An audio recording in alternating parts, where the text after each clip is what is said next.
Thank you for clicking on this video once again, my movie peeps. Let's talk about some movie news. Some of the things we'll be looking at here today, guys, is we got the first teaser trailer for the Michael Jackson biopic. After several decades, a release date for Gremlins 3 announced. And it looking like we actually do have confirmation of Avengers Doomsday getting a trailer this year. We'll be diving into that along with so much more, so you guys know the drill. Hit that like button, subscribe if you haven't already. Timestamps in the description. Hee hee. Let's get into it. And well, kicking things off, let's go with the trailer that was released this morning. The highly anticipated first look at the Michael Jackson biopic entitled Michael. There's been a lot of weird behind the scenes stuff going on that makes me worried about the movie, but I'm not gonna lie. When watching this trailer this morning, goosebumps were flowing, smile was big on my face, and I am very excited for this. I do have some nitpicks and concerns I'll get onto in a bit, but just looking at the positives with the trailer, it looks like they've really nailed a lot of the details involved with Michael Jackson's life, from a lot of the costumes, recreating some of the famous moments and performances he's done. Like, I was even just shocked we got a glimpse of Thriller in the teaser trailer. But it's not even just those big moments, it's little things like the orange juice on Michael Jackson's desk. That's one of his preferred drinks, and it really shows some of the lengths they're gonna go to get the details just right. When looking even at Jafar Jackson, the nephew of Michael Jackson, who is portraying the star in this movie, he's really got the mannerisms and voice down. Q, can you lower the lights for me, please? I think being related to Michael Jackson really helps out with some of the appearances, but that voice and charisma Michael Jackson brought, that's going to be hard to replicate, and in just these few seconds, I feel like he is nailing it. With just how big of a star Michael Jackson is, this movie is guaranteed to be a hit, whether it's good or bad, and well, on that subject, let me bring up some things that are still worrying me about this film. We can't ignore the elephant in the room. A big chunk of this movie had to be removed. We've talked about this before, and that the movie was going to focus a big amount of its screen time on the allegations made on Michael Jackson, but a couple of lawyers at the studio messed up and forgot that the estate agreed a long time ago never to portray the accuser in media form, and so that drastically changed a lot of what this movie was going to show us. Not just that, but they had covered so much of Michael Jackson's life that they had enough footage to split it up into two movies, but instead of doing that, it looks like this movie Michael is just going to be focusing mainly on Michael Jackson's childhood in the Jackson 5, and then peaking at his career in the late 80s and ending the movie there before we get to the 90s, involving the allegations and a lot of other things that happened in Michael Jackson's life before his passing. So honestly, this movie Michael is also only going to be half the story, and if it's successful, which, let's be honest, it's gonna make a billy, they will then make that sequel. So it's like stuff like that that makes me worried about as a movie how it's gonna work. And even then, if I'm being completely honest, putting aside all my nostalgia and love for Michael Jackson music, I wasn't a big fan of the way the teaser trailer just kind of unloaded a lot of the greatest hits of Michael, and even that voiceover by one of his music producers in it kind of being like, all right, this is your time.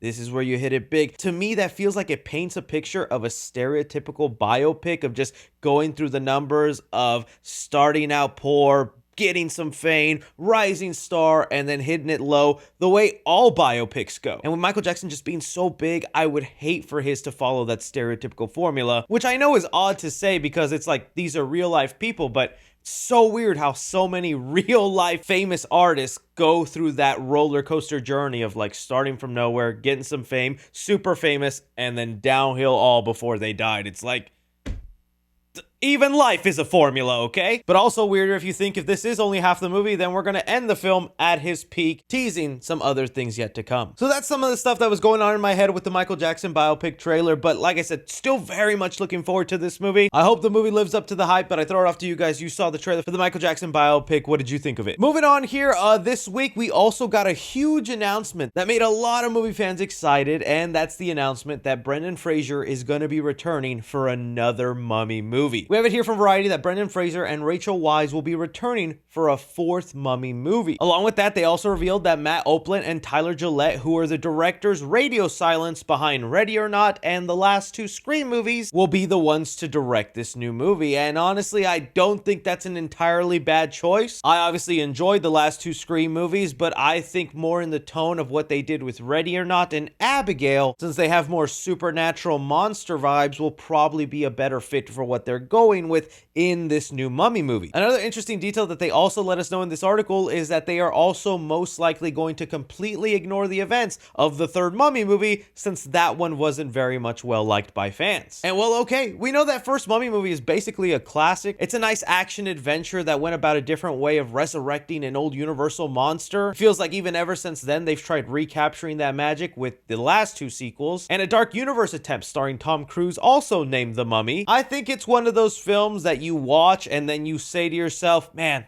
they just don't make them like they used to. But for me, I'm just happy to see Brendan Fraser get this kind of love. We know he's had this resurgence in recent years and he's working more regularly. And now to see him return in this role all these years later, I think will be fun to see. I am seeing some fans kind of sad that they're not going to bring back Stephen Sommers, the director of those Mummy movies, to come back. But it has been some time and that director really has not worked since then. So I kind of understand them wanting to bring in fresh new directors for this. But yeah, we'll see how this goes. And even when this got announced, it made me think about if maybe this is why they were retitling the Mummy movie by Blumhouse. But I don't know, because this Mummy franchise is owned by Universal and that Blumhouse movie is being done through Warner Brothers. And unless there's some behind the scenes paying off, I don't think Warner Brothers would want to change the title of their Mummy movie just to make their competitor's Mummy movie look better. But you guys see they're making a fourth Mummy movie. Are you happy about this? Do you like the director's choice? And how do you feel about them completely ignoring the third movie? Something else I saw floating around the interwebs I definitely wanted to bring up. We got some set photos and kind of first looks to Zach Cregger's Resident Evil movie. We know after the big success he's just had with Weapons, people are kind of excited for his next project, and that is Sony's Resident Evil. Although it's not going to be a storyline pulled from the video games and more an original idea, Zach Cregger is an interesting enough director where I really want to see how it goes down. The story is being described as a real-time journey where you're following one person in this zombie apocalypse, just have to scrap around for survival material and weapons, trying to make it through one hellish night. And now we have some set photos, and let me tell you, zombies in the snow, baby. Yeah, these photos paint a picture that the movie will be taking place in a winter setting with Raccoon City covered in snow. We do have a map of Raccoon City along with a bunch of other cars covered in snow. I just love this idea, and just thinking about what that could look like would be so cool. I thought Weapons had great cinematography and a nice look to it. So imagining then a movie focused on one guy just trying to go from point A to point B, fighting off zombies, collecting materials. That seems awesome to me. And, you know, this is going to be starring Austin Abrams, who was one of the best parts of Weapons. So this to me is already shaping up to be really cool. I did not think it would have a winter setting. Toss it off to you guys. You see some of these set photos for the movie. Does it make you excited? Something that I was completely surprised by when I woke up this morning is an actual release date for a third Gremlins movie. I've talked about this before. I'm a fan of those two Gremlins movies. I had a lot of fun growing up with them. I think there's some really cool gateway horror stuff in there, along with the creature and practical work design. And for decades now, we hear every other year, Gremlins 3's in the works. Gremlins 3D. We're working on a script. Something's happening. This, that. But nothing ever happens with Gremlins.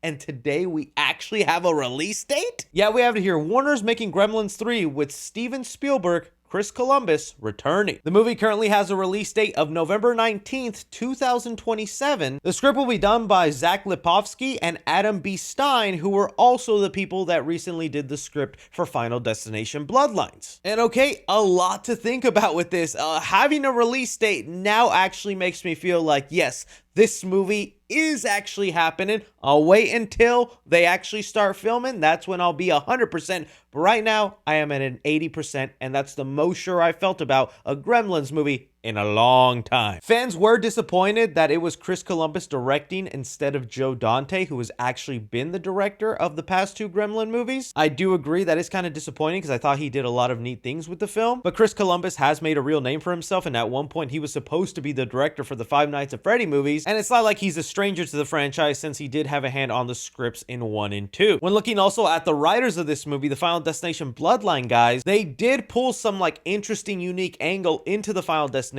world that I thought made it fresh, and it was a huge success, so maybe they also found an interesting new angle into the Gremlins universe. You know, the first two movies are wildly different from one another in terms of tone and the way they explore the Gremlins. I'm really curious in this third movie what version they decide on. I feel like they're going to stick to a version closer to the tone of the first movie, but I still hope we get a lot of crazy Gremlin action. So count me excited, surprised, and I can't believe it's actually happening after all these years. I throw it off to you guys though. What do you want to see in this Gremlins movie? Love to hear it down below. And while on the topic of Steven Spielberg produced things, we did get an update on the Jurassic World franchise. It already feels like so long ago, but Jurassic World Rebirth did release this year, snatching up over $800 million, and it looks like that's enough to fast track another movie. Sources are saying that they're in negotiations right now with director Gareth Edwards to return for the next movie, with characters portrayed by Scarlett Johansson, Mahershala Ali, and Jonathan Bailey all returning. And okay, look, I know Jurassic World Rebirth was kind of a 50-50 movie among fans. There was a lot of people that were not fans of it, thought it was actually a really poor Jurassic Park movie, and then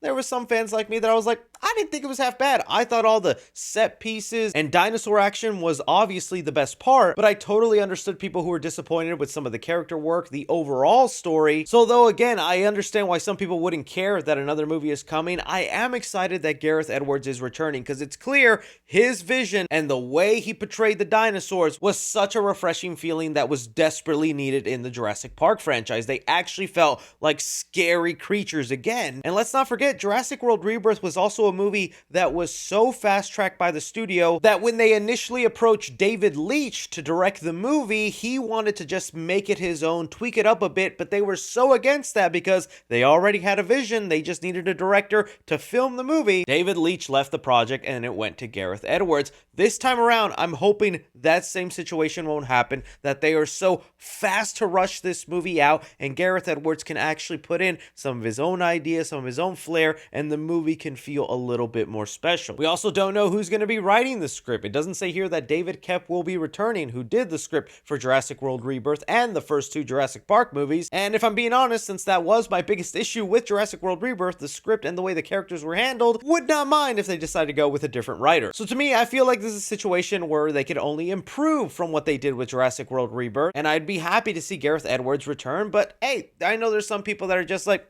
I just don't even know if I care about Jurassic Park anymore. Toss it off to you guys though. Do you feel that way, or how do you feel about them making another Jurassic World movie? And well, moving on, just recently we were talking about the trailer for Avengers Doomsday, mainly because there was rumors of a possible description or idea of what would be in the trailer, but I was kind of focusing in on, guys, I don't even know if we'll get a trailer at the end of this year, because if it does release this December, that's still a year away, and studios have kind of gone away from doing that with their films, and boy, was I wrong. Disney is wanting to take every opportunity possible to make sure that the public is fully aware of Avengers Doomsday when it comes out, and that means starting their marketing 1 year out. Collider here has it that we know when the first Avengers Doomsday trailer will arrive, and they have it here like what we've been hearing, that it will be premiering with Avatar: Fire and Ash in theaters. Now, there's really nothing in the article if it'll be a theater exclusive trailer, although we know that won't last long with phones existing. First screening of Avatar: Fire and Ash, little Billy's popping out that phone and recording it, and it'll be on YouTube within an hour. But yeah, even though I did have my doubts that maybe they would do it, it does make sense. Avatar: Fire and Ash,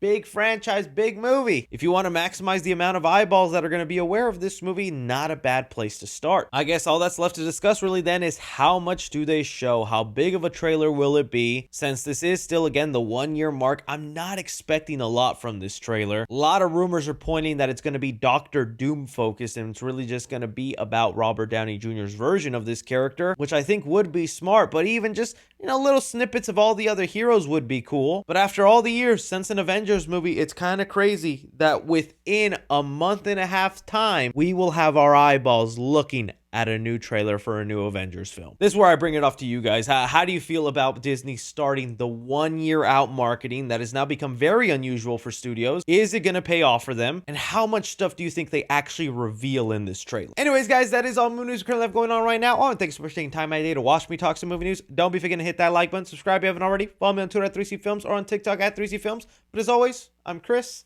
Take care.